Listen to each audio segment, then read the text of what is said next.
You're listening to Under the Shell Podcast, the best in America. Welcome to Under the Shell, presented by Testudo Times. I'm Brendan Weissel. Sam Jane. Michael House. Let's get into the show. Our next guest of the podcast is a former Maryland Terrapins star on the defense. We've got on Tre Watson. Tre, welcome to the show. Thank you for coming on. Absolutely, man. Appreciate you guys having me on. So, what are you up to nowadays? Kind of tell the listeners what you've been up to after leaving Maryland. Yeah, man. So, fortunate enough to still be playing professional football. Bounced around a little bit the last couple of years. Played in the XFL in 2020 after leaving the Dolphins. Played in Canada for 2 years, 2021 and 2022. And then I was back in the XFL in 2023 with the St. Louis Battlehawks. So I had a real good time doing that. A little bit far removed from college football now, man. Getting old, got a family, got a second kid on the way and stuff like that. So also on the side right now, doing my own Terps podcast, partnering with Beyond the Big Ten. So former running back Ike Ogwebu and I are doing that. We're enjoying that, and staying around the game. I'll tell you that. I have to ask, because it's news today. You mentioned the XFL. What are your thoughts on the XFL merger? It's interesting. There's a lot of good that can potentially come from, two strong business entities coming together between the USFL and XFL. But at the same time, like as a player, your worry is, hey, like are both leagues going to keep each of the 8 teams that they had? Because if not, then now guys' jobs are taken away. Are they going to do the hub format like the USFL was doing, where teams were stuck in different places, not playing in their cities? That's very different than what the XFL did. Obviously, I was in St. Louis. We had 38,000 fans every week. Very different than what you saw in the USFL. So, where do they fall on what exactly the final product looks like once they do merge? How does that affect, guys' job availability? Because at the end of the day, that's what it's about, right? You take away opportunities to play, then things get rough. So that's just part of it. You gotta sit back and figure it out. Part of not being in the NFL and trying to stay alive playing football. It's just you got to figure things out. How much of it in terms of the XFL, did you find different from the NFL in terms of the business, how professional it was, how different was the, process like in terms of the management and things along that nature? Yeah, I mean, the NFL is one of the biggest businesses in the world. So like just in terms of like your day to day, like what you experience in the NFL is unlike basically anything else. Like the amount of people that are flowing in and out of those buildings every day that, perform any and every job you can imagine. You're eating like a king every single day, and there's people who cater to basically your every need 24/7. The XFL and these other leagues, they can't do that. That requires billions and billions of dollars and those level of resources. So it's definitely not the same when it comes to that. But in terms of operating on a daily basis, you're doing the same things, man. You're meeting for hours upon hours.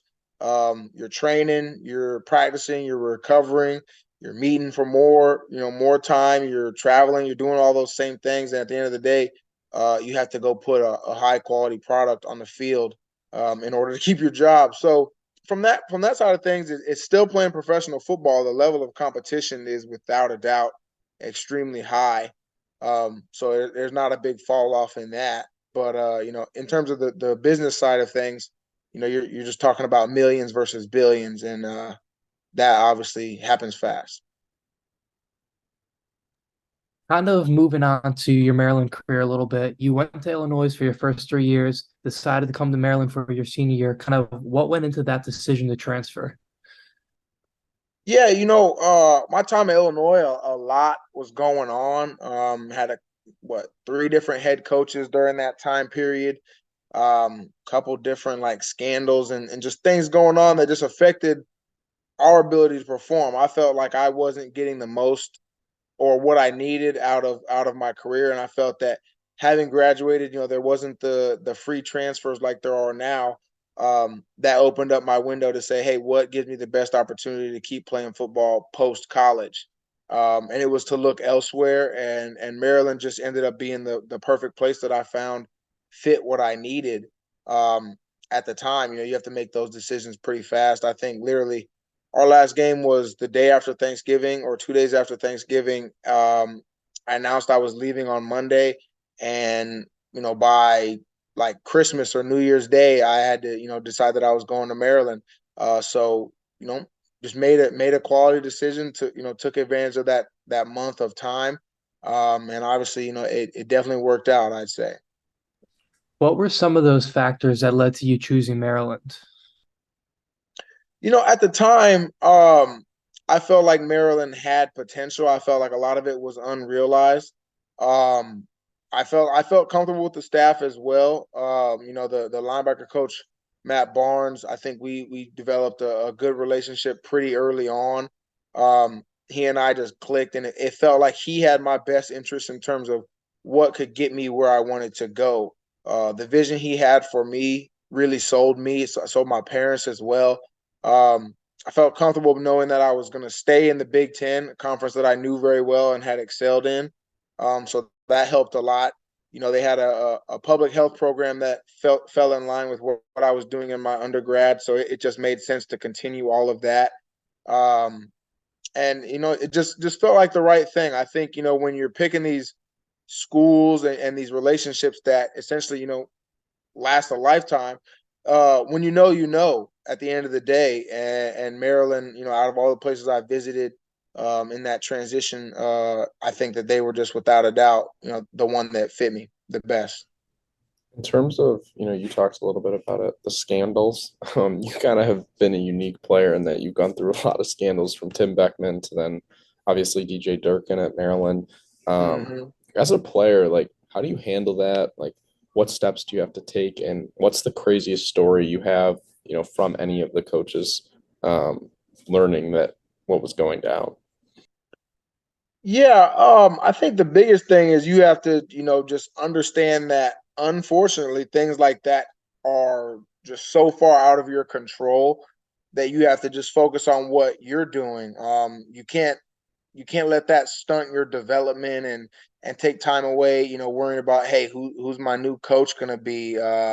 Is this school still going to be the right place for me? Unfortunately, when you're you know smack dab in the middle of your college career, you don't have time to waste doing those different things. So I was just focused on what I wanted to get out of my college experience.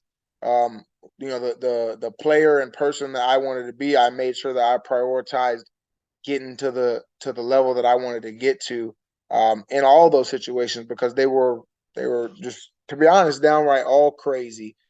The stuff at Illinois with Coach Beckman, I didn't experience it personally because thankfully during that time I wasn't injured, but they were saying that guys were hiding or incorrectly reporting their injuries directly to players, so players weren't aware of what was going on with them.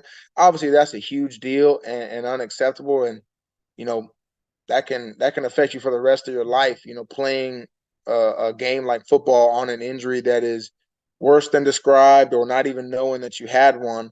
Um, that's pretty wild to hear. And obviously, what happened at Maryland was unacceptable during my time, and then the stories of what preceded my time there. Just not fun to hear. When you go to college and you sign up to play football, you do sign up for a lot. There's grueling days. There's you know, working out and practicing and doing all these different things at all hours of the day. Um, but you don't sign up to be belittled and embarrassed, and made fun of, and you shouldn't be leaving college football with mental health issues and struggling with events that occurred during your time playing football. That's not what it's about, and that's far and beyond what should be happening. So to be honest, like I said, just all of that was wild to hear. Was Maryland a school you considered out of high school? No, to be honest, people ask that a lot. Did you consider this school? Did you consider that school? In all reality, it's what school considers you. recruiting is a two-way street for sure once the schools open that door. You know what I mean? You can't just, go to Alabama and say, "Hey, recruit me. I'm pretty good." That's unfortunately that's just not how it works. So, coming out of high school, I don't ever remember hearing from Maryland. Um, during that part of the process, and that could be for a variety of reasons. You know, I don't know who they had linebacker wise coming in the same high school class as I did, or if they took anyone at all. There's a lot of factors that go into that stuff, and where they saw me at coming out of high school. Big part of high school recruiting is how soon are you the version that they can see, bringing in to college. Um, and I kind of sporadically grew year by year. It wasn't like I just, was a freshman or a sophomore who was 6'1", 6'2", 230 pounds, looking like a Division I guy. It kind of took its time. And my junior going into senior year, that kind of revealed itself. So Maryland definitely wasn't involved during my high school recruiting process at all. So then in the transfer portal, they were the ones that reached out to you, or what was the process like when you ended up coming to Maryland? What's crazy is the year that I transferred, the actual, like, what they refer to as the transfer portal, that wasn't even a thing yet. It was literally just you got cleared from your scholarship at your first school, and you kind of waited to see what happened. Now, Al Simonson was a former position coach at the University of Illinois, and he was a defensive analyst, I believe, with Maryland during that time period. Also, one of their recruiting guys, Marcus Berry, from my time at Illinois, was at Maryland at that point in time. So I think those two are the ones who kind of initiated things. They said, "Hey, you know, I don't know if you've ever considered Maryland, but it might be a good fit for you, considering your situation. Obviously, we know what kind of player you were." And then from there, got in contact with Coach Barnes, Coach Durkin, and things accelerated pretty quickly. In terms of, you guys have had a lot of, success in terms of over the years and in your career and even just get a tryout in the NFL, but you didn't receive a combine invite. And I remember reading that that was kind of a disappointment for you, but you got an Under Armour sponsorship, which doesn't usually happen, if players aren't in the league or aren't projected to be, top overall picks, they're not really getting brand deals. How did that come about? What was your reaction like, and what's the coolest piece of merch you got from UA? Yeah, I think my situation with all of that was really unique. I was frustrated to have played as well as I thought I played and not get a combine invite. Very rarely do you see guys who are, first team All Big Ten, All American football players not get a combine invite. So I felt pretty disrespected by that. Um, but the Under Armour thing, obviously, going to the University of Maryland has its perks in terms of the relationship with Under Armour. I never talked to Kevin Plank personally, but at the end of the season, we had our awards banquet, and Kendall Ogle, who is a former Maryland player himself, used to work for Under Armour. He was one of their heads of football branding and kind of worked with the football sponsored athletes. He saw me there. He saw all the awards that I had gotten with the team. Kind of, and from there, I think he just figured out who I was, reached out to me, a couple weeks later and said, "Hey, we would like to offer you a deal."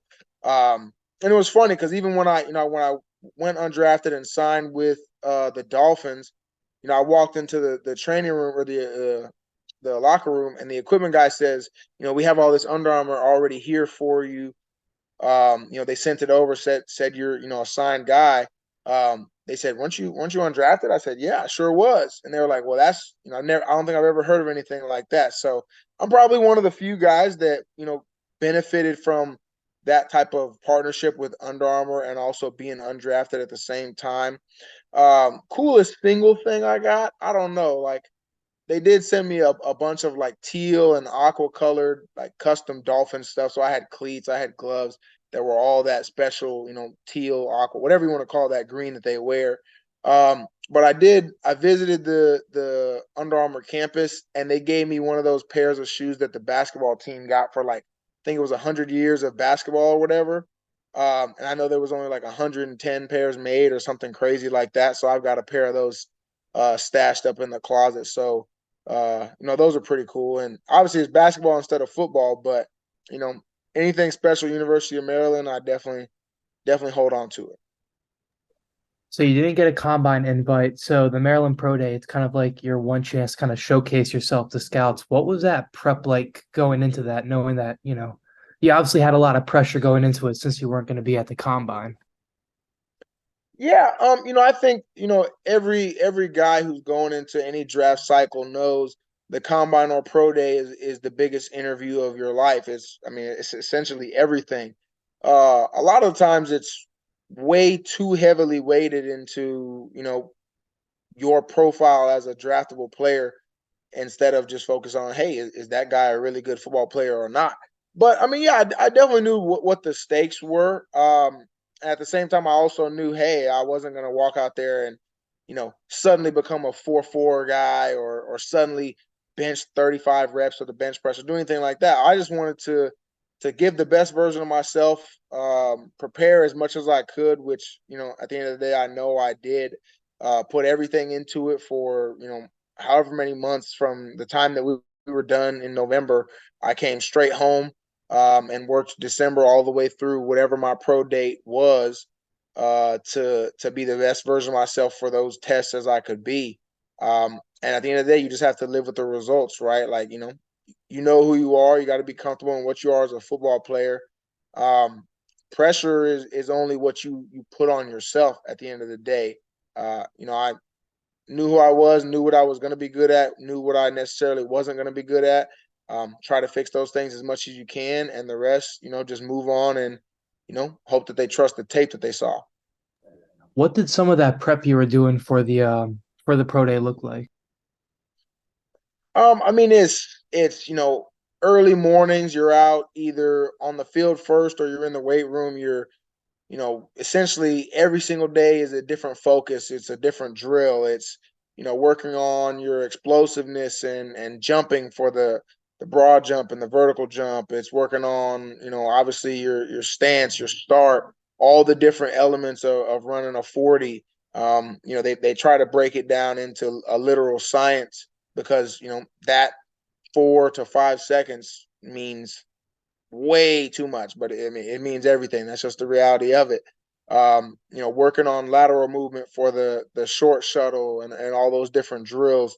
And then going through, like the typical position drills, doing stuff like that, and then it would flip, and the other half would be, in the weight room for 2-3 hours at a time. Then you're taking an hour, 2 hours to do recovery, stretching, basically anything you can do to try and get your body in the best physical shape you can be in. Eating as clean as you've ever eaten. Taking all that stuff seriously, because at the end of the day, you only have a couple months to maximize whatever your body can be for your pro day. So those days were a grind. They were definitely long. There was a lot of focus on all of those little tests that you never do again after that day. But that's just how it works. Obviously, in 2018, you had a great season, team All American, first team All Big Ten. Um, and I think Terps fans kind of remember that season for two games, mainly the Texas win at the beginning of the year, and then the 52-51 loss against Ohio State. What's the best story, good or bad, that you have from either of those games that you can tell us? Man, I got a lot of stories. Those were two special football games, and they would have been even more special if we had been able to finish against Ohio State. Like, as a kid and as a football player, especially, you dream of like that getting carried off the field moment. That Ohio State game would have been that game for our team, for the school, for everybody. It was about to be the best moment ever, and then you get crushed. So that part hurts. But one thing that I'll always remember, which just blew my mind. Obviously, everyone saw how dramatic Urban Meyer was being that entire game. On the floor, throwing his headset, just hands and knees, just the whole game. the game ends. Obviously, they won when they shouldn't have, and he knew it. I mean, that's just the reality of it. He knew what happened, but he's walking across the field and he sees me and he shakes my hand and he goes, you know, wow, I can't believe that just happened. Because at the end of the day, he knew he knew they had literally just about given him a heart attack, and they were supposed to lose. They were supposed top 10 team in the nation, about to go to the Rose Bowl. They were supposed to lose to us. But it is what it is. They found a way. They did some things that don't even make a lot of sense, and we missed our opportunity. How hard was it tackling J.K. Dobbins? I think what he had like 200, two bills in that game or something. Yeah, he was having a great game. There were a lot of guys that were having a good game. But J.K. was a beast. He made some plays that were definitely, just plays not a lot of guys can make. At the same time, Dwayne Haskins was pulling zone reads and diving for the end zone. I don't think he had more than 10 rushing yards all season. So they did things that at the end of the day, just we weren't expecting, we weren't prepared for him to be running the ball. And we made a bunch of plays too. It was just, couldn't close them out on that last drive when they needed a touchdown to force overtime. We just weren't able to get off the field. A couple third downs that really hurt us, and then in the red zone, a couple plays that we'd like to have back. But that game was crazy, man. That was an insane amount of talent on the football field that day, and they were able to make it happen. Sam mentioned two of those games, but I'm sure a game you maybe remember more than most do. What was the Illinois game like for you that year? It was interesting. I looked forward to it. I think the coaching staff looked forward to it for me more than I did. They were talking about it from the time I committed. They're like, hey, and you get to play Illinois. I'm like, yeah, I know. Like, I mean, it is what it is. I wasn't like, oh my God, I need to play Illinois. Like, we were a better football team than them. I knew it. They knew it. That's the reality of it. Now, we played the little joke on them. We had the Kings of Liddyville shirts. That was like their thing during that time. Always talking about Liddyville left and right, yada yada yada. So, I was tired of hearing that. I wanted to let them know, that's y'all ain't more lit than us. I'll tell you that. So we went out there and everyone dominated. Now my game ended prematurely because of a very poor targeting call. Um, so I didn't get to enjoy it maybe during the game as much as I wanted to, but Leak was taking a kickback.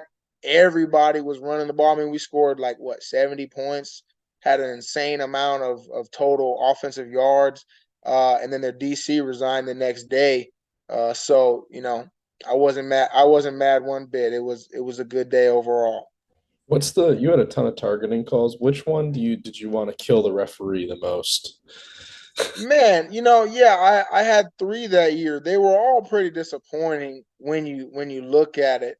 Um, I think the Michigan one, they got me just because of the strength of, the guy, Donovan Peoples Jones literally looked like he was like unconscious. Like I was like, man, did he just die?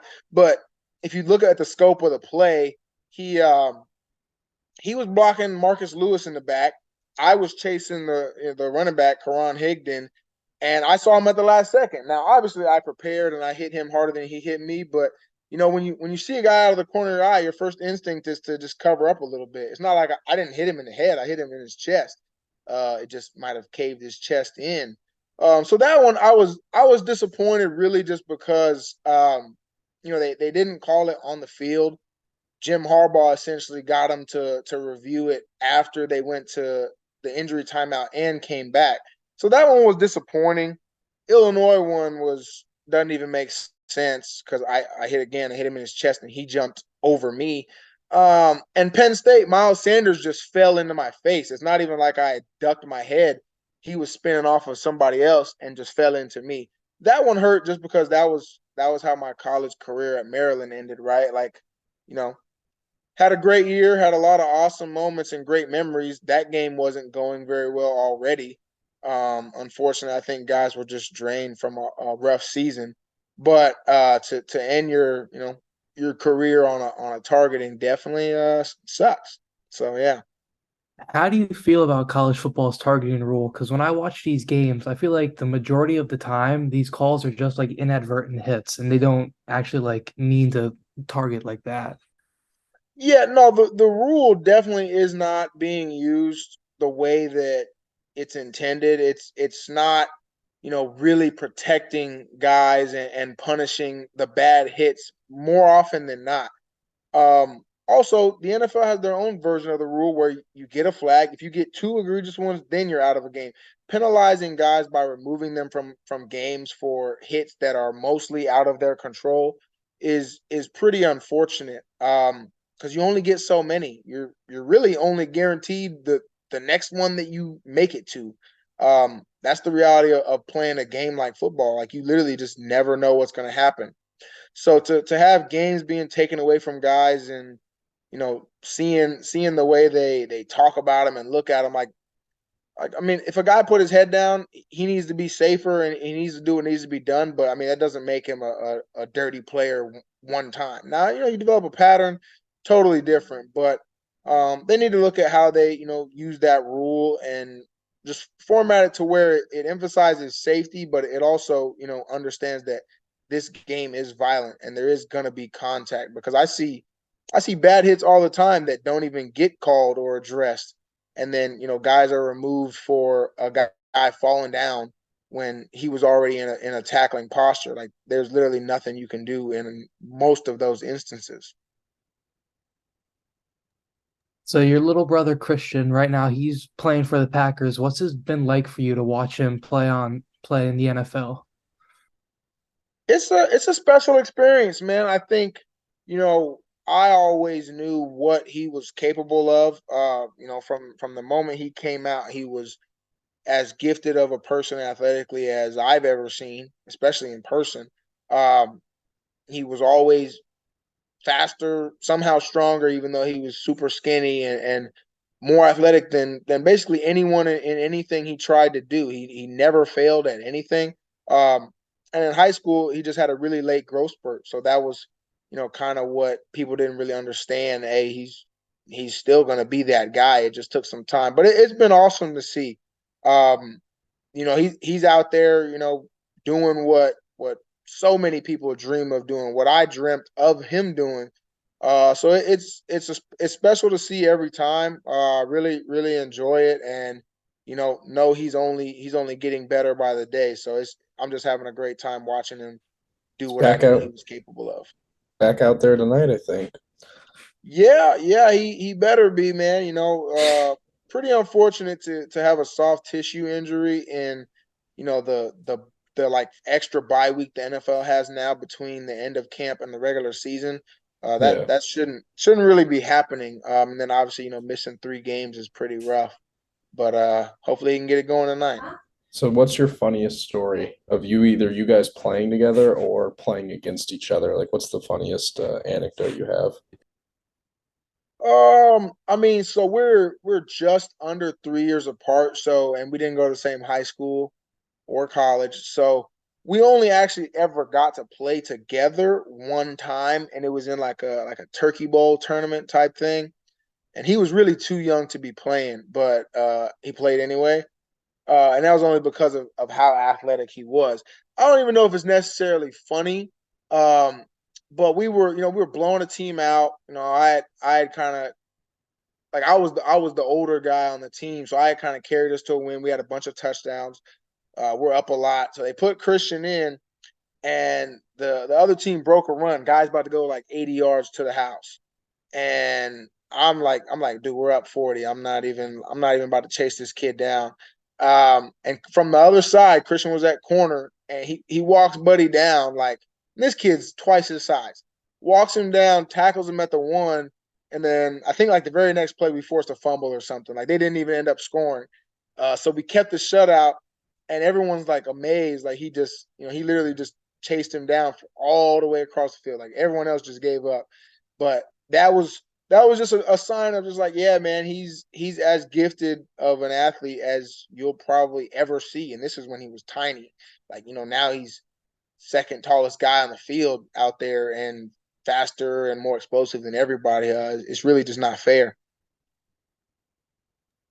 How important what was football in your childhood, in your upbringing, in your family? I know you started playing when you were really young, and it kind of stayed a huge part of your life up until now. I mean, it was huge. It was just something that my family was naturally drawn to. Obviously, my dad played in NFL and had played since he was young.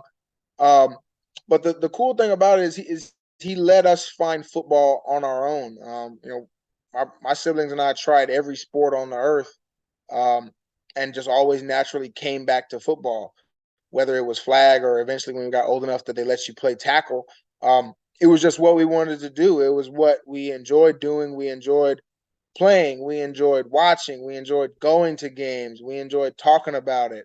Um, there's just our family just couldn't get enough. So it was something that we shared every Saturday, going out to youth football games, and Christian plays in the morning. My sister cheers somewhere in the middle, and then I play later in the day. Dad's coaching all of them. My mom's coaching the cheerleading squad. Like it was just something we all loved and enjoyed, and it's carried on. Obviously we're all adults now, and that just hasn't changed. It's just one of those things that it's just a natural fit for our family, um, and everybody just loves it. I want to ask you, it's kind of our last question about the current team. Obviously, and one specific player. You guys played a little bit of different positions. You were more of a Mike linebacker, and Jay Sean Barnum's more of that Sam kind of pass rusher that can drop into coverage as well, obviously. But what have you seen from him, this year, in the past, and then what do you think about Maryland's team overall as a whole? Yeah, I think Jay Sean is super talented. I mean, you just see it. There's one play he's rushing off the edge, smoking a left tackle and gets a sack. The next play he's in coverage and making a tackle on a tight end for no gain. He's just what the modern linebacker is. Tall, long, got a ton of range and able to do a lot of different things. That versatility bodes well for Maryland because they can do so much with him, and it bodes well for his future because that's how you get paid. The more you can do, the better. So dude is super talented and really exciting to watch. So as long as he keeps developing the way he is right now, he's going to be a force for as long as we can keep him at Maryland. And as far as the team, man, like you got to love where we're at right now. I think everyone has kind of acknowledged this is the first time that a Maryland team has had real expectations in quite a long time. Um, and so far, they've done nothing to show that those expectations weren't valid.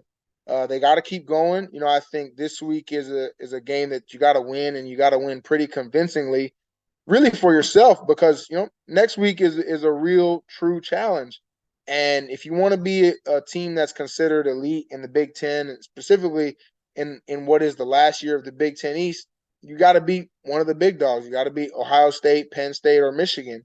And what better way to show that you've arrived than make a statement against Ohio State? They're not as good of a team as they necessarily have been the last couple of years. Had a close game with Notre Dame that arguably they should have lost if Notre Dame could count to 11. We'll see what Maryland can do, man. I'm excited with what we've got on this football team. This potentially could be a double-digit win type season if they rise to the occasion. So we'll see what they can do. All right, Trey. Every week with our guests, we do like a little rapid fire segment. I want to ask you a couple questions here, so we can fire away with these. Let me Gotcha. know when you're ready. No, you're good. Go ahead. All right. What's the coolest opposing team stadium you've ever played in? Iowa, Best jerseys in college football. Maryland, Fun- Funniest teammate that you played with. Antoine Brooks. Who's the meanest coach you've had? Like get up and you curse you out, all that.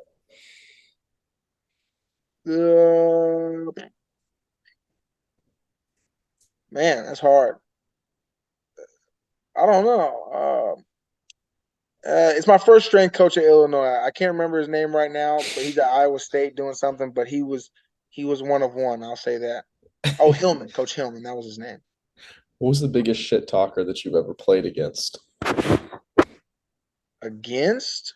or with? Hmm, it's a good question.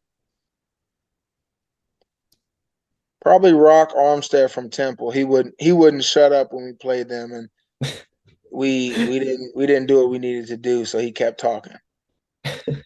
What part of linebacking is better, hitting someone and on a run play or a pass breakup or interception?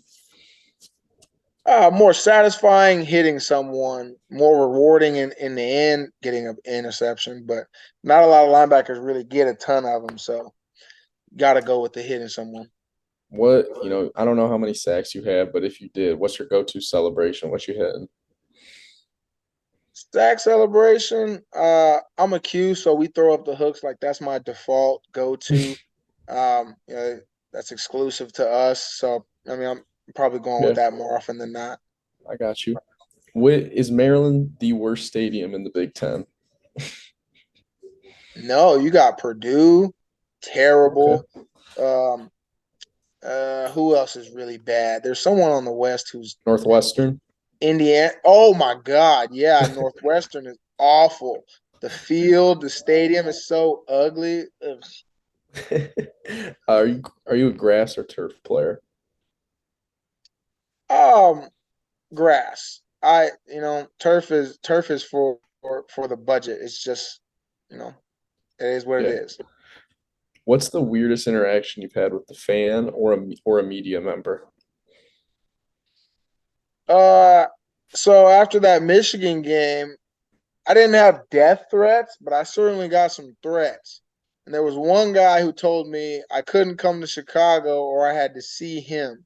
And I was like, wait, Michigan fan from Chicago, and I gotta see you when I come into the city? Like you got a radar for me? But Buddy wasn't playing around. Couple old guys sold me out too on Twitter. I was like, man, relax. They said that why would I go after their superstar prized possession like that? I said, man, I didn't even mean to hit him. He just was in the way. I'm from Michigan, and DPJ was a very enigmatic player at U of M. You either loved him or you hated him. So, Yeah. uh, in terms of coaches, who is a coach that you wish you could have played for but never had the chance? Hmm. I mean, that's tough. I mean, there's some pretty big time coaches out there. I mean, like it has to be between like obviously Nick Saban or like Urban Meyer, but when he was at Florida, not at Ohio State. Not migraine, Urban Meyer. Nah, yeah, I'm from Tampa, so I know all about the Tebow days. That would have been a cool version to play under. And then last one, in terms of Maryland this season, which team are they most likely to get a win against? Michigan, Ohio State, or Penn State? Most likely, Penn State. Quarterback's young and playing great, but young guys eventually can slip up. And then you went from Nike to Under Armour. Illinois is Nike, right? Hmm. Which has got tougher merch, Nike or Under Armour? I know you were signed to Under Armour, but Oh just no, from a that's all good. I mean, non-objective perspective. outside of football, it's Nike. It's hard to keep up. Biggest most recognizable brand in the world. That's no diss to Under Armour. They make some quality stuff. I still wear a lot of the stuff I got from the time of my sponsorship, but they're not on that Nike level just yet. Football stuff is great though. Their gear looks good. Well, Trey, thank you so much for hopping on, and we appreciate it. And we'll be looking out for what you're up to in the season and also the Maryland coverage. So thank you very much. Yeah, absolutely, man. Appreciate you. Well, Tre Watson told you about it. We're going to tell you about it. Big week for the football team. Guys, I think this might be Mike Locksley's biggest game since he's gotten to Maryland. The Terps go to Columbus to take on Ohio State for the Fox Big Noon kickoff of the week. Maryland potentially should have been ranked, but they weren't. Ohio State lies in the top 5 or top 10 as well, so the Buckeyes are coming into this one with high expectations. Fellas, do we think that this is a game Maryland can potentially win? Is it one of the biggest games that Locksley has, participated in his tenure here at Maryland. Mike, what say you? I'm going to say this. The 5-0 record might be a little misleading for the Terps. The teams they've played, they have a combined 7-18 record. Not a single one has a winning record. Virginia is 0-5. I think this might have blowout potential for Maryland. They haven't faced a single team to the caliber of Ohio State. I can definitely see them getting shook in the first half and going down with a huge deficit and falling behind. So this is my question. You calling the 5-0 record, yes, Maryland has played not great teams, and I think we can all agree to that the teams they've played have frankly sucked. But I don't think that it's like Maryland's fault for that. We're not faulting Michigan, who's number 2 in the country and has played just as bad of a schedule as Maryland, potentially even worse. Or we're not faulting, a team like Louisville, who's ranked, and beat Indiana by 7 points. I think Maryland has taken care of business in these games, which is exactly what you're supposed to do. They're winning every game by double digits. Yes, they fell down 14-0 in the first couple, but they're going out and executing. And this is something that Terps teams in the past haven't done, Brendan. They lose games to teams that they shouldn't be in games even with. So I think you have to look at Loxley's team, and I don't think it's really fair, to be honest, to call, yes, they've played bad teams, but to say oh, they're fraudulent or, oh, it's a Mickey Mouse schedule, that type of thing is, I think, overstating how good Maryland has looked just from the eye test. I think that they've, shown that they're capable of being a ranked team, and I think they'll be able to compete with Ohio State. You can only play the schedule, and Maryland has only played the schedule, and it's not like, they've played a pretty soft schedule, but it's not like they've gone into the soft schedule. They're not like they're a 5-0 with a combined, win total by 25 points. They're blowing these teams out. They're not letting them stay around in games. And the games they did get behind in, they came back, and they didn't keep the game close at all in the second half. So I think, the teams they face haven't been good, but it's not like they've been winning on last-second touchdowns, and it's like a fraudulent 5-0. These have been 5 solid games that Maryland has won.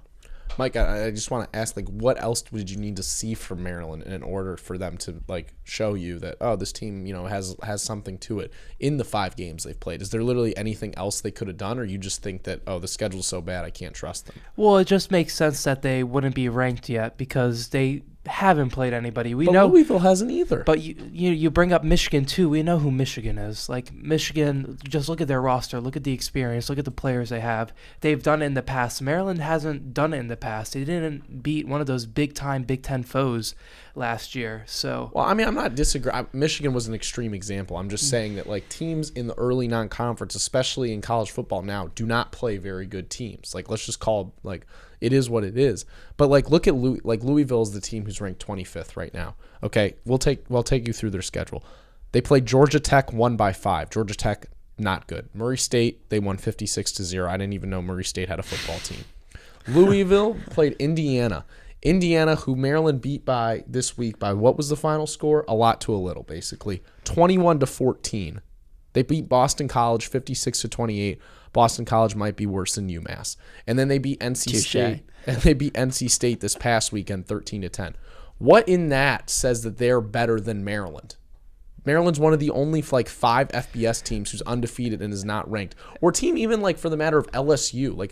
Why does LSU deserve to be ranked over Michigan when they have they're 3-2 and have 2 losses? Over Maryland. NC State has a winning record. They beat a winning team. But NC State, but then if conversely, if you look at NC State was 3-1 going into that game. Yeah, but if you look at NC State's schedule, correlating, if we're going to chirp Maryland for beating teams they're supposed to, NC State beat Virginia 24-21. Virginia genuinely might have been the worst Power 5 team in the country. They beat VMI. I don't think that really says much about them. Lost to Notre Dame 45-24 and beat UConn 24-14. Just because they beat a team with a winning record, I don't think says much. I don't think if NC State and Michigan State played, I think Michigan State would win on a neutral field. Michigan State just played a tougher schedule. And they have no coach. Yeah. I think it's a question to ask. I don't think it's really going to matter because if Maryland competes or even beats Ohio State, they'll be ranked. I think it's just the question of, do Maryland fans look at this team as just something that's going to crash and burn, or is it going to be sustained success? It's hard to know, but if you look at Maryland's schedule right now against non-ranked teams, I personally don't see them losing one of those games. They're much better than all those teams. And this is the question I had for you guys. When we look at Maryland's schedule, right? And I know this is big picture stuff, but it's the same idea. I'm going to give you guys a schedule, and I want you to tell me how many wins you think the team Maryland would have with this schedule, okay? Utah State. Win. 1-0. Iowa State. Win. 2-0. Western Michigan. Win. So 3-0. At Penn State. Loss. 3-1. Versus Michigan State. They already beat Know them the on answer the to road. that one. Yeah, so 4-1. Versus Purdue. Win. 5-1. At Wisconsin. This is kind of the gimme. I would say win, actually. Okay, so 6-1. Versus Minnesota. Versus Northwestern. Versus Rutgers. Those are all wins. I agree. 8-1. Versus Illinois. Home or away? Home. Win. 9-1. At Nebraska. Win. That's the game on Maryland's schedule that I think they could lose. That's Okay, so non-ranked we're team. saying, like, even if we say one of Nebraska or Wisconsin Whose is schedule a is loss, this? that's Iowa's schedule. Wow, what a joke. So you're telling me right now, if Maryland was in the Big Ten West, we can pretty much automatically assume they would win the West if your guys' 1,000%. 1,000% Maryland. So I don't would think win that, but I don't think it's fair to say then, oh, Maryland's got a fraudulent team. It's just They're the gonna, no, I fourth best think team they're in just the going to Big play. Ten. They're going to play probably. They're playing in the best best division in America. Probably top 5 caliber teams. I just don't think that you can say. I mean, when you look at the teams they played, 5-0 doesn't have the same weight when they're 7-18. Yeah, I mean, I don't think it's the same weight as like Ohio State beating Notre Dame on the road, but I don't think Barely. Yeah, exactly. I have 10 players, but I don't think it's something you should hold against Maryland. They've taken care of business. They've really done it in dominating fashion. I think that saying, oh, they're 5-0, but they haven't played anybody, it's going to be a blowout in Columbus. But I didn't say it was going to be a blowout. I said potential blowout. Okay. But you bring up an interesting point. Is there a harder side of any conference in America? And I would say that no. I don't think it's even close. They're in a conference with 3 top 6 teams. Are you kidding? Yeah, I mean Not just the conference. They have to play all those teams. I mean, yeah, and two of them you're going to Columbus, and then you're gonna get Michigan and Ohio, or Michigan and Penn State, when Michigan and Penn State are both playing their best football towards the end of the season, and we know Maryland historically does not play their best towards the end. So I just think it's interesting. And then specifically for this game, I want to ask, if there is one advantage that Maryland has, where do you guys think that lies? Like, because we know it's not in the trenches. Ohio State's defensive line is going to play well against Maryland's offensive line. Their passing defense is, I think, 5th in the country, which is kind of a tough look for Maryland. I don't really think Ohio State's played like great team. Like Notre Dame did not look great against Duke even as well. So I don't think that Ohio State. I think no one has any idea how good Duke or bad Duke is. It's actually really hard to tell. Yeah, and so I don't think that it's necessarily like, oh, Ohio State's played this gauntlet, So that's the question I have is, if there is an advantage Maryland has, where does it lie? Mike, what would you say? Quarterback play. Wow, I was gonna say that too. Yeah. Yep. They have the best quarterback in the game. It's between Talia and J.J. McCarthy as the best QB in the Big Ten.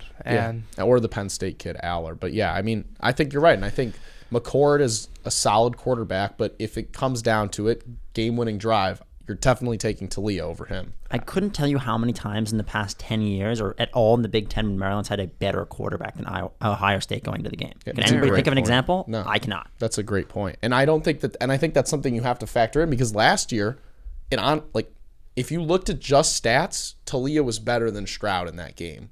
Like, he made more plays. One of them is playing in the NFL right now. One of them is not. Yeah, I mean, I'm not saying that Stroud is a worse quarterback. He's clearly, playing great in the NFL too. But having that type of advantage over Ohio State, I think, proves to be big. I think one sneaky advantage that you could look at too, and this is very specific, but I definitely think it could matter.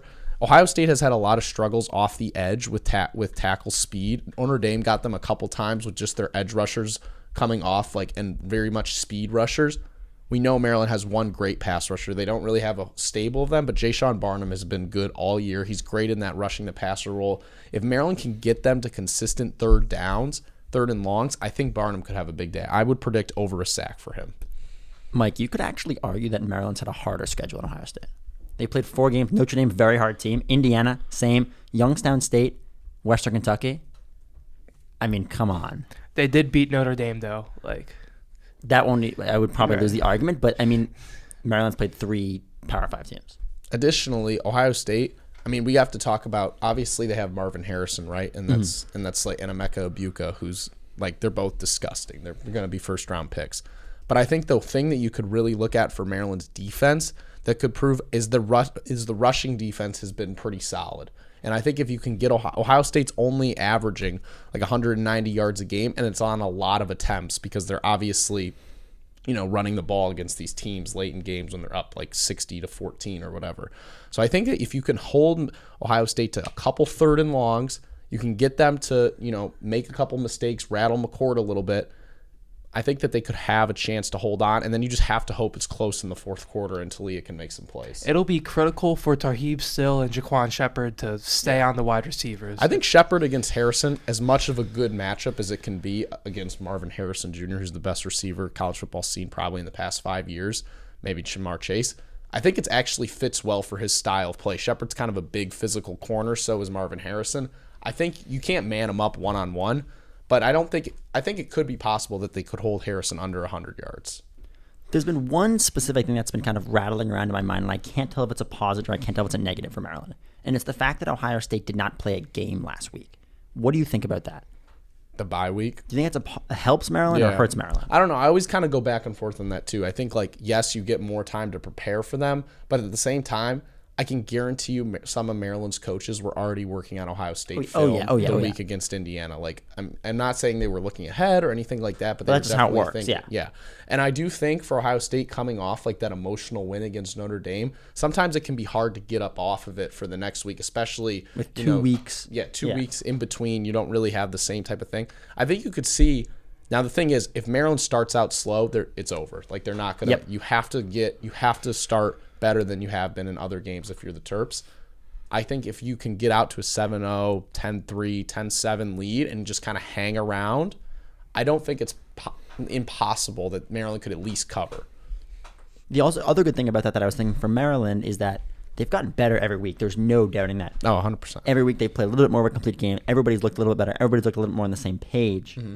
And Ohio State having that week off, such an early bye week in the season, may hurt their chances, but I'm not sure how much that'll play a factor, honestly. Notre Dame also, and one last thing before we kind of move on.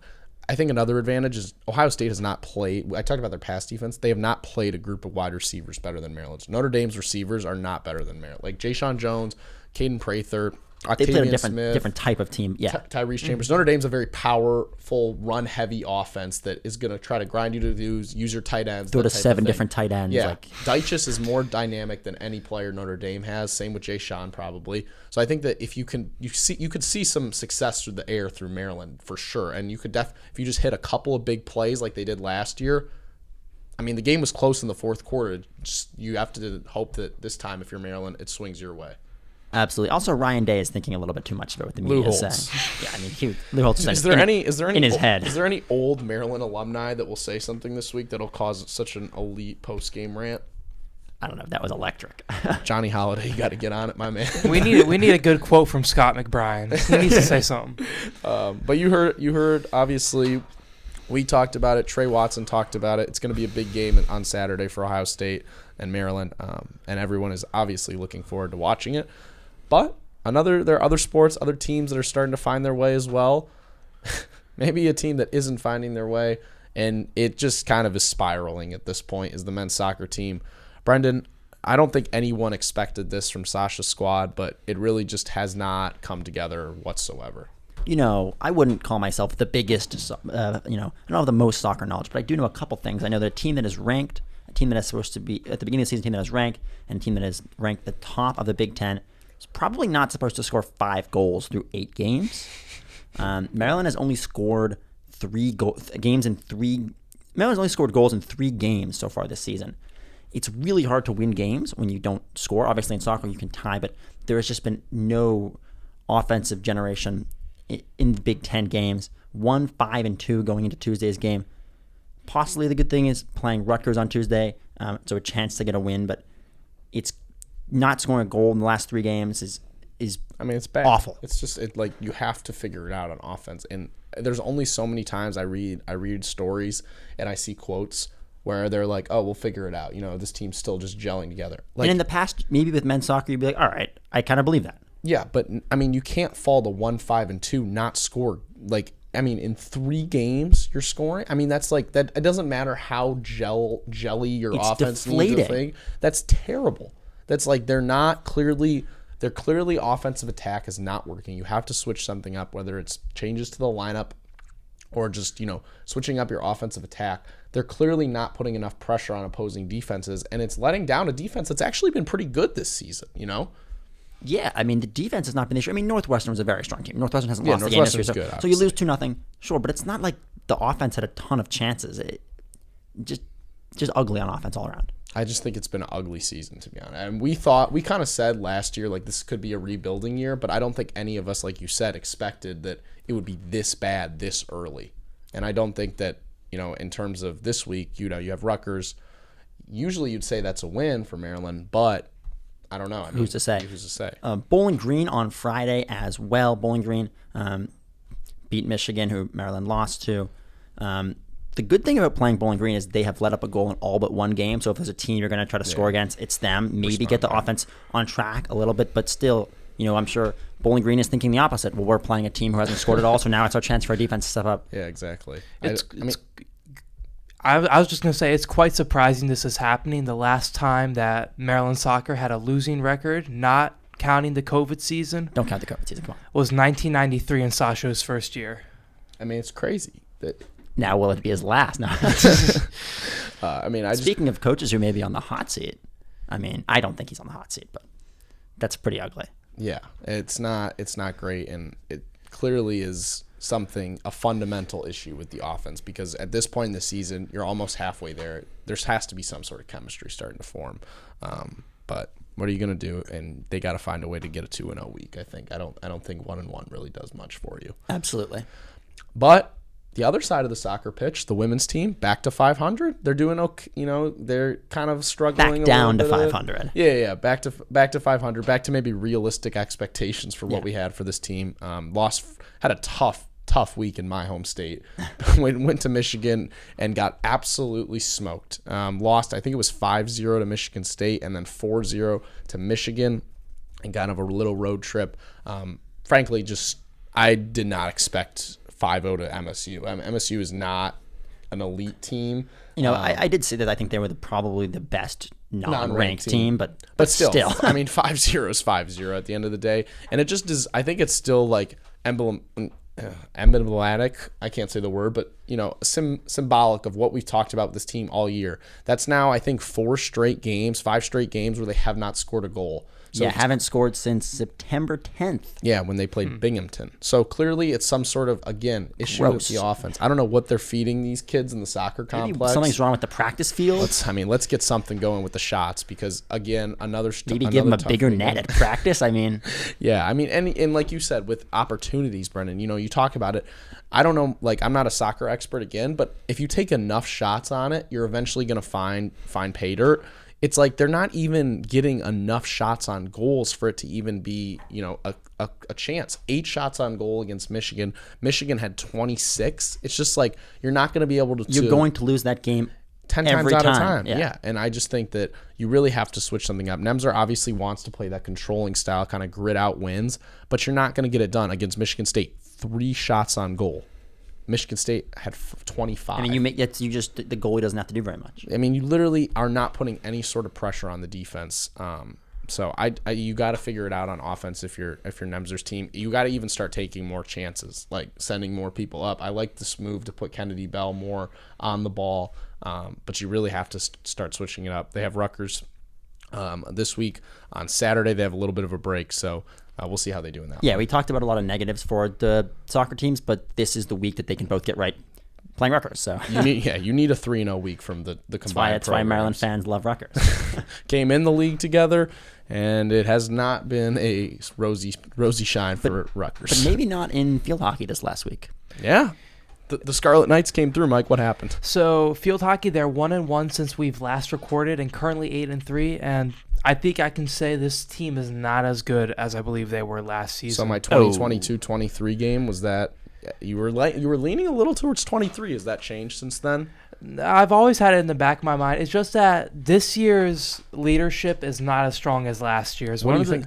How is that? Is it just the loss of the? Because you talked about the experience. But I think it's just how good of a players they were and their scoring potential. To be honest, 78% of their points last year came from seniors or grad students.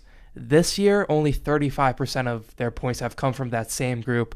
So they're relying on a lot of Hope Rose and a lot of the younger players who don't have that same experience, or maybe just haven't had a lot of experience in these big games against Big Ten teams. I think, like you said, leadership can be both off the field and on the field. Like, yeah, enough of rah-rah, like, woo, like I'm a senior captain can go only so far when you have players who are stepping into these big roles for a team that has big expectations. And clearly teams are just locking in on Hope Rose. She's kind of gone through a little bit of a down spurt I've been seeing in recent games. And I think that's just because they know the production is basically coming from her.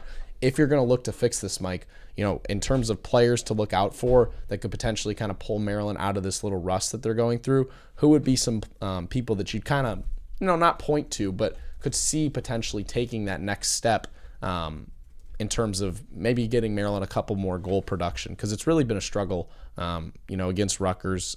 Obviously beat Penn State, but we know that that's 1-1 still for Missy Maharg's program. You got to have better. So you're going to look at some of the freshmen. I've brought up Josie Holloman before, but she's had a really strong game.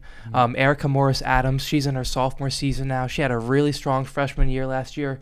Going to look for production from her. And then again, Hope Rose. I mean, she's the best player on the team. She's going to have to lead this team, and she's going to have the best performances on this team if this team wants to win. I think also just looking at the defense is another big thing. Like, the defense this year might, I know we said it, but they might be stronger. I mean, they held Penn State to 2 goals, and we're continuing to see Alyssa Kolbasko, I think is how you pronounce her name. She's had a good year, had 4 saves against the Nittany Lions. So Paige Keefe, 2 in the goal. Yep. So she's clearly taken, a big, freshman. She's gotten oriented here, and she was obviously a talented player before, but you might have to rely on that defense more, you would think, right, Mike? Right, and it's just scary heading into the Big Ten season for them, especially when you look at the Big Ten tournament, because there are over half of the Big Ten field hockey teams are ranked right now, and currently Maryland's in the standings is 5th.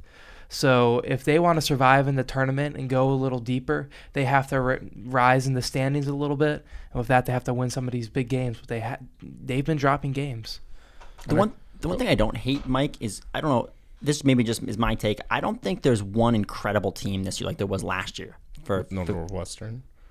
Yeah, you are right, because Iowa was ranked number 1 last week, and they've fallen. They're ranked 7th now, yeah. So it's definitely like that, but Maryland, they're currently 8-3, and they're losing games at a higher pace than they did last season. Last regular season, they only lost 2 games. They've already lost 3. Yeah, and they have 7 games to go. There's more parity across the country, I think you're seeing. And I think this is just like, as we kind of, wrap it up, like, this is a symbol, though, of what Maryland field hockey is. Like, they're still number 8 in the country. They still, like you talked about Josie Holloman, like Big Ten Defensive Player of the Week as a freshman. They're clearly bringing in talent. It's just now, like, you have such high standards for the program that, losses like to Rutgers, like, you look at it and you're like, what is happening with this team? Where it's the same thing. I mean, Rutgers is undefeated. It's not not like a loss where you're like, damn, like they clearly are so much better. That's a terrible upset. So I think you just gotta have to maybe accept. We said it last year, Mike. Like, again, this year would potentially be kind of like a year where there'd be some growth from the field hockey team, and clearly you're seeing. And expectations are always through the roof. So when a team,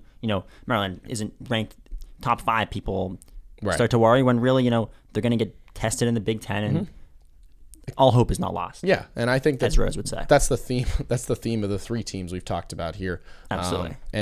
But rebuilding years, kind of, we've spoke about it, how you got to be patient.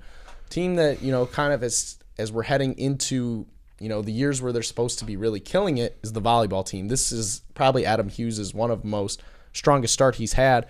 Lost to OSU this past week, but also got a W. Brendan, what did you see from the volleyball squad? 3-1 win over Rutgers. We talked to Sam Sire before that one. She seemed pretty confident. She finished the game with 10-plus kills. Dog. They got the win there. Ohio State, not a very strong performance. Lost in straight sets. But coming up, Maryland will face off against Minnesota at home on Friday. Minnesota, a top 15 team. This is a chance to get an upset. Going to play a ranked team at home on a Friday night. Should be bumping. I think they have a chance on that game. And then next day, Indiana at home. Winnable game against Indiana.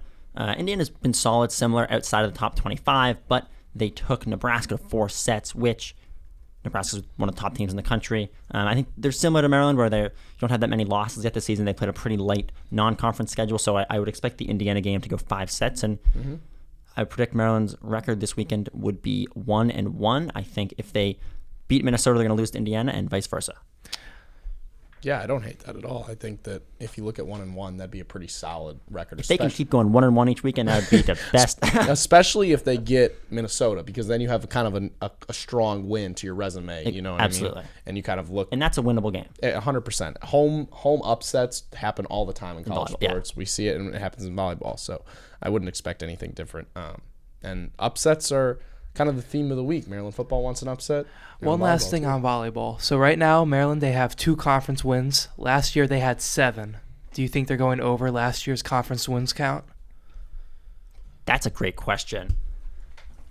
I would say they're going to get 8. They're going to get 8?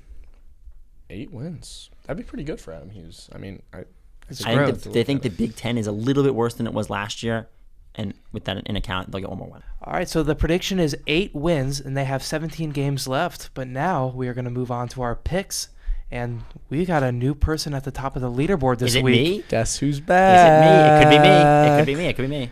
It is not Brendan. Sorry, guys. But Sam is ahead at 10-5. Yes, I'm sir. right behind him at 9-6, and then we got Brendan at 6-8-1. Mike, tell the people how your week went last week. I had my worst week yet. I went 1-2. Not great, but you know what? It's a tight race. It's a tight race. I'm only 1 game behind, and we got a couple more weeks left. So Sam, I'm not gonna lie. This week, you're gonna hear it in a second, but I love Brendan's picks, so I think he could move to 3-0. I actually was gonna take 2 of them, but he got them before I did. Woo! So I'll start it off with. I know this is kind of crazy. People are gonna hate. I'm gonna bet against the number 1 team in the country. I'm gonna take Kentucky plus 15. Kentucky's covered the spread in a bunch of games. Georgia hasn't looked good. Give me that. Give me Maryland and Ohio State over 55. I think that this game has a chance to be very high scoring. And so I look at this one as potentially having some fireworks. And then lastly, I like Texas -5 in the Red River Showdown against Oklahoma. Quinn Ewers been great all year. I like Texas. I bet against them last week. That was my one losing pick. So Brian with the Longhorns. Mike, you got some upsets here this week. yeah, I think I'm going to regret some of these picks, but first one I'm going to take Missouri plus 6.5 versus LSU. Mizzou, maybe somewhat a surprising 5-0. I think that's a real legitimate one. They've beaten some good teams. But LSU's been kind of disappointed in Brian Kelly's second Their year with the defense squad. sucks. So I'm going to take Mizzou plus 6.5, keep the game close. Next up, Ole Miss, favored by 11.5 points versus Arkansas. Ole Miss is 4-1 against the spread, while Arkansas is 2-3. I'll take the Rebels to cover. Then lastly, Colorado, favored by 4.5 points at Arizona State. I could not believe my eyes when I saw this line. Arizona is 1-4 on the year, and Buffalo's just got out of that gauntlet of a schedule with Oregon and USC. Mike, you really like Deion's team. Hey, I like Coach Prime. I'm a Deion stan, I will say. He's a Prime guy. Hey, wouldn't mind if Coach Prime came to College Park. Mike, Be a lot more media attention. I think that line makes absolutely no sense, which is why Arizona State will probably win that game. Probably win. By like 40. Yeah, it happens every time. All right, Brendan, I was hyping you up. You'll probably go 0-3. I wonder which ones you like. Yeah, I know, that's the issue. Let's see what it is. First one, Army -3.5 against BC. I don't think that game's going to be crazy scoring, but I don't think BC is going to look that good. Alabama, same line, -3.5 against Texas A&M. I think this is a game Texas A&M. I mean, Alabama could win by 20 or 25. Yeah, I love that pick. And then Maryland plus 18.5 against Ohio State. I think the game will be relatively close, and even if it's not close, I think Maryland will still be trying at the end, and so it will be close. 18.5 seemed like a big number to me. That's massive. Even if you think It's Ohio 19 State, too many. Yeah. Even if you think Ohio State is going to kind of walk away with it, Maryland is an explosive enough offensive team to where I don't think it's going to get to 21, 28 type of points. I also think I'm surprised they didn't look at last year's game. Yeah, exactly. Maryland lost by 13. And I think this year's Maryland team is better And that game than was last. way closer than 13. Yeah, and I think also when you look at it, Maryland is better this year than they were last year, and Ohio State is worse this year than they were last year. They beat Indiana by 20, so. Yeah, and I guess the only difference is it's at home for Ohio State, but is that really worth that many points? I think not, but we'll have to come and see. Saturday will prove to kind of put some difference in the standings here. But last segment of the day, we talked about it all last week. Great, terrific Terp. Let's see if you can follow it up, Brendan. I had to combine my two favorite things, which are Maryland and UMass. So here we go. You can't say Maryland women's gymnastics without saying the last name Nelligan. Since 1979, someone with that last name has been coaching the team. Bob, who was this week's terrific Terp coach from 1979 to 2009, and his son Brett has coached the team since the 2009 season. Bob Nelligan grew up in Braintree, Massachusetts, and he attended UMass. He graduated there in 1971. After college, he stayed in Massachusetts and was a teacher of physical ed and gymnastics at Weymouth High School. Then he coached at the Maravitines Gymnastics School in Rockville, Maryland, and then Bob worked and coached at the Master School in Dobbs Ferry, New York, where he was a physical educator and coached lacrosse, softball, and obviously gymnastics. In addition to his success on the floor, beam, and beyond, Bob was known for recruiting and producing student-first athletes, achieving many academic honors and 100% graduation rates. Even though his work on the gymnastics team consumed most of his time at Maryland, Nelligan was also the director of the Maryland Gymkhana Troupe, the only touring exhibition gymnastics troupe in the country. He was also a guest lecturer in the College of Health and Human Performance, and he was also a camp director at Woodward Gymnastics Camp in Woodward, Pennsylvania. Nelligan had 18 NCAA regional championship appearances and 18 winning seasons. Overall, he had a 477, 426, and 4 record. It's a lot of games. Following the 2009 season where his son was an assistant coach, and then he became the head coach, his daughter Kelsey was a senior on the team. After that, Bob retired and handed the reins over to his son. That's so many Nelligans throughout the family. Awesome last name. Yeah, clearly. But another good, terrific Terp. A good episode. Obviously, the game on everybody's mind this week, Saturday versus Ohio State. You can find us and all of the info about that game on Under the Shell. And alongside, you can find all and more preview stuff at Testudo Times. So check both of those out. Under the Shell on Twitter, Under the Shell on Instagram. Give us a follow. Have a good night. Guess what? You've got Under the Shell Podcast. Nobody does it better.